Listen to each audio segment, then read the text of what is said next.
Hello everyone, আসসালামু আলাইকুম। আশা করি যে যেখান থেকে দেখছেন সবাই অনেক অনেক ভালো আছেন। আমরাও আলহামদুলিল্লাহ আল্লাহর রহমতে ভালো আছি। আজকে আবারও চলে আসলাম আরেকটা নতুন রেসিপি নিয়ে আপনাদের মাঝে।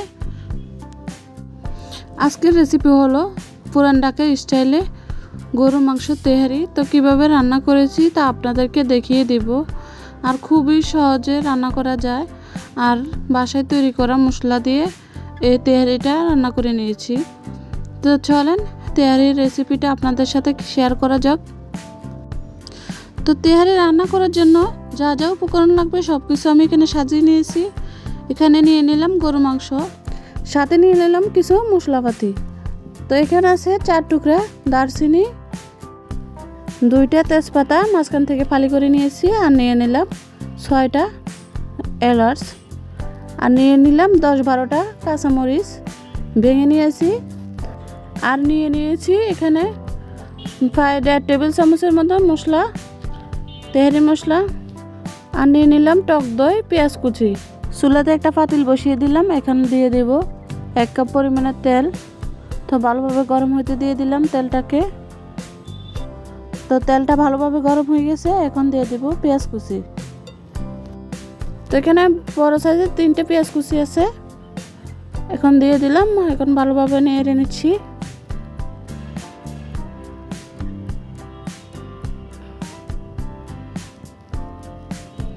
হালকা ব্রাউন কালার করে ভেজে নেব পেঁয়াজটাকে। এখন দিয়ে দিলাম সবগুলো আস্তা মশলা। এখন পেঁয়াজ আর মশলাগুলোকে ভালো করে ভেজে নেব।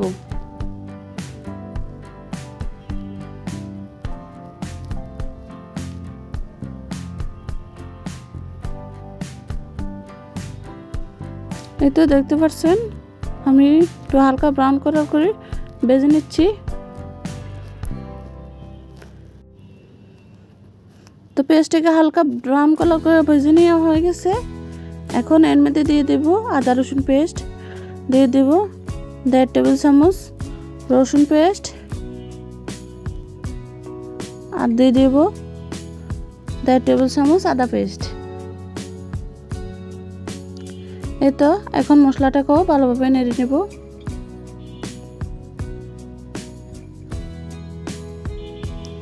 এই তো একটু ভালো করে ভেজে নিয়েছিলাম। এখন দিয়ে দেব পানি। মশলাটা কষানোর জন্য এখন পানি দিয়ে দিলাম।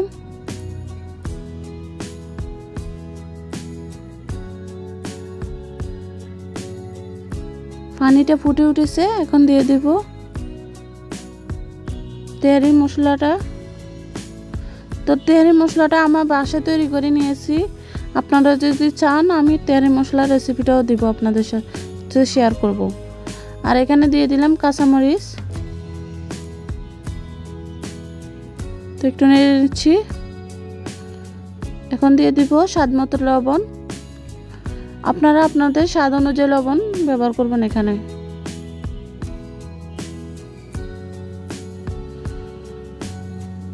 তো ভালো করে মশলাটাকে কষিয়ে নিচ্ছি।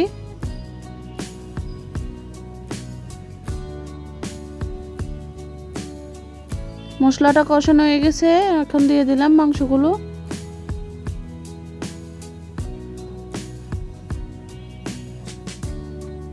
এই তো মাংসগুলো দিয়ে মশলার সাথে ভালোভাবে মিক্স করে নিচ্ছি। এই তো মাংসগুলো ফুটে উঠেছে, এখন দিয়ে দিলাম টক দই।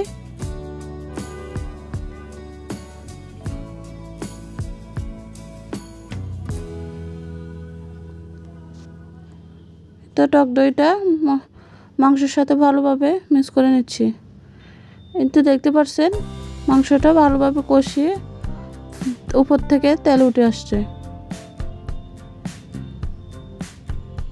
এখন দিয়ে দেব দুধ।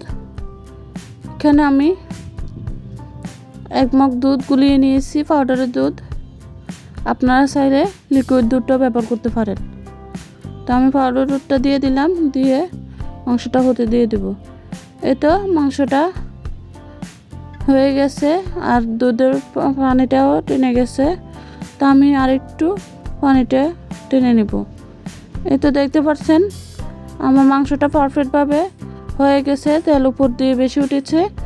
এখন এই পর্যায়ে আমি চাল দিয়ে দিব। তো পোলাও চালটা আমি আধা ঘন্টার জন্য ভিজিয়ে রেখে দিয়েছিলাম। তো এখন আমি পানিতে জড়িয়ে মাংসের সাথে দিয়ে দিলাম। এখন ভালোভাবে মাংসের সাথে মিক্স করে নিচ্ছি। তো একটু ভেজে নিতে হবে মাংসের সাথে।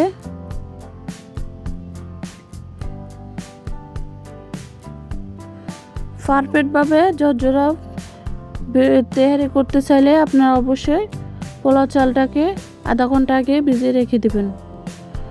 এখন আমি পরিমাণ মতো পানি দিয়ে দিচ্ছি।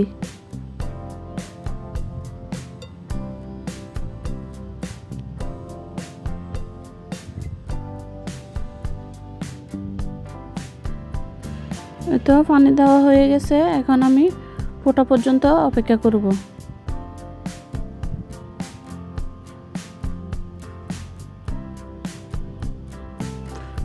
তো একটু হালকা ফুটে উঠেছে, এখন আমি কাঁচামরিচ দিয়ে দিলাম আর দিয়ে দিব কিশমিশ। তো এখানে আমি 10-12টা কিশমিশ নিয়ে দিয়ে দিলাম। তো আপনারা এখানে আলু বখরাও ইউজ করতে পারেন। তো আমার কাছে আলু বখরা ছিল না, এই জন্য আমি দিতে পারি নাই। তো এই তো দেখতে পাচ্ছেন পানিটা কিছুটা শুকিয়ে আসছে। এখন আমি তেহারিটাকে দমে দিয়ে দিব।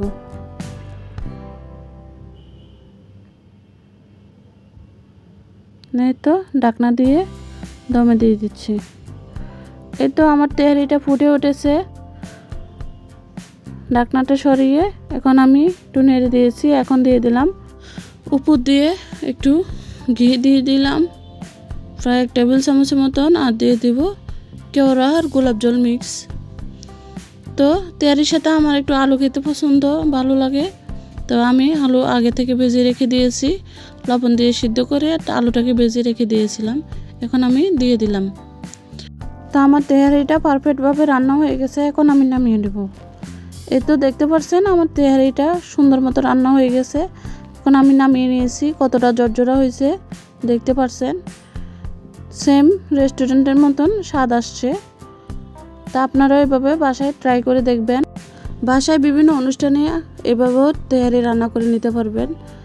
জন্মদিন, বিয়েবাড়ি বা বিভিন্ন অনুষ্ঠানে আপনারা এভাবে তেহারিটা রান্না করে নিলে সবার প্রশংসা পাবেন। আশা করি আপনাদের কাছে রেসিপিটা ভালো লেগেছে। আর ভালো লেগে থাকলে অবশ্যই লাইক, কমেন্ট, শেয়ার করবেন। আর আমার নতুন বন্ধুরা যারা আছেন তারা অবশ্যই সাবস্ক্রাইব করে আমার চ্যানেলের পাশে থাকবেন। তা আমি তেহারিটাকে একটা প্লেটে বেড়ে নিচ্ছি। দেখতে পাচ্ছেন আমার তেহারিটা কতটা ঝরঝরা হয়েছে। আমার এই তেহারি রেসিপি সবার অনেক পছন্দ হয়েছে, সবাই অনেক প্রশংসা করলো। আপনারা এরকম প্রশংসা পেতে চাইলে অবশ্যই বাসায় ট্রাই করবেন আর সবাইকে খাওয়ায়ে প্রশংসা পেয়ে যাবেন। আশা করি আজকের রেসিপি আপনাদের কাছে ভালো লেগেছে। আজ তাহলে এ পর্যন্ত, দেখাবো নেক্সট রেসিপিতে। ততক্ষণ সবাই ভালো থাকবেন, সুস্থ থাকবেন। আল্লাহ হাফেজ।